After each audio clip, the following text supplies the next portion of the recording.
YouTube lama kan thil hmu tam tak hi ataka ti ve vek tlak lo atamani o thiam taka an ti po hi athiam lo tan chuan angai na hi om lo thei khop mai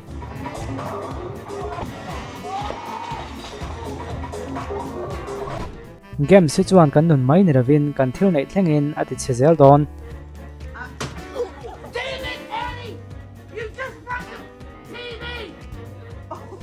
an voi khatin date na ani ro tu nga be se phatang apoi don e mai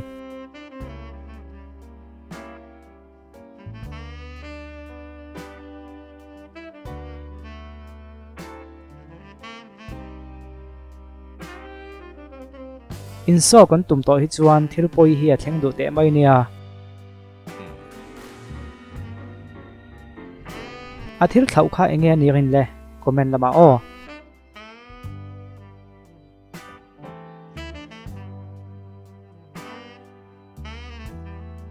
thataka kan dilai hian impact mai thin tu hi ani ga yang ani Can I have some, please? Can I have some? No, come on. Oh, Bro. over.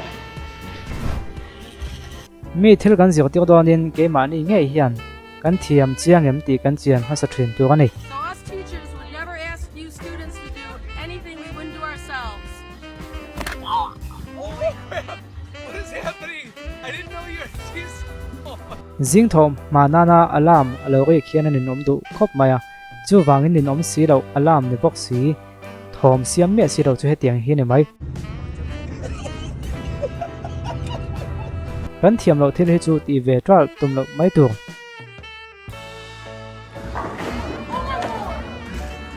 he no thil ti donan khyang hi chu thil dang dei min ngai tu tir don lo male tun lai tharai ho chu an khri om na po ni se moi nia anin khriat ang hi chon ti khang thin Ang ganda ko din po.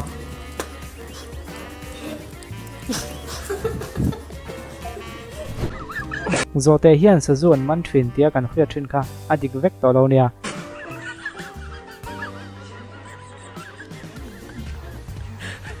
mi ta chiat na turin ma kan lai mo kan ti lai hian ke ma ni zok chiat na tur hi lo ni zok fo mai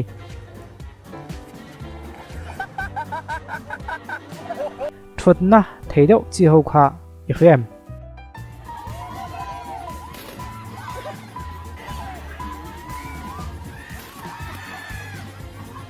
hetiang game khel to hi chuan tang ul fal pani khatal hi chu anom nge nge zel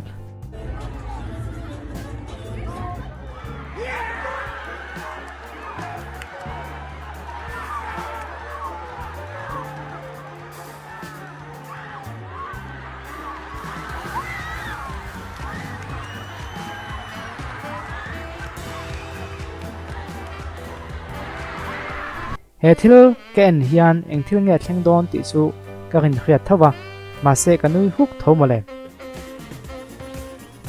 Currently, I'm at Government Sirchip College campus. I'm attending Youth Festival organized by GSC and NYK Sirchip. I'm really grateful that I could attend this program, and I really appreciate NYK for organizing such programs, which allows youths to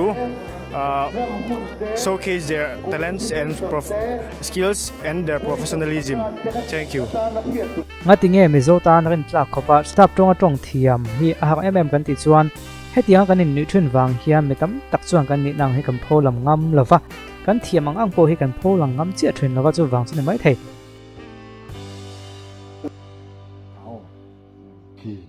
Nguyên, hey. Tiếng cái ko khỏe chả Khởi chặt chặt rồi, hey, em nói Nguyên. Ama hi khởi ngam em. Ama hi eng. Ama hi khởi ngam em. Ko anh tile te ti kha ka lo no ka tile. Nạp tiếng à o. À. Hey, rom, khởi đại đó đấy cả nên khác. Eh, te story eng de. Khỏe chả chả cái này. hetiang mi khring hin om zeu zewa engtin nge ani theidan ti technical dewa soi fia thein om chuan comment a khan uang lovin lo soi tawla comment kan pin donia technical deuh rin tlak deuh hlek ngai nep comment ni ravin ani theidan dik tak comment kha o ole video danga kanim mula efek donia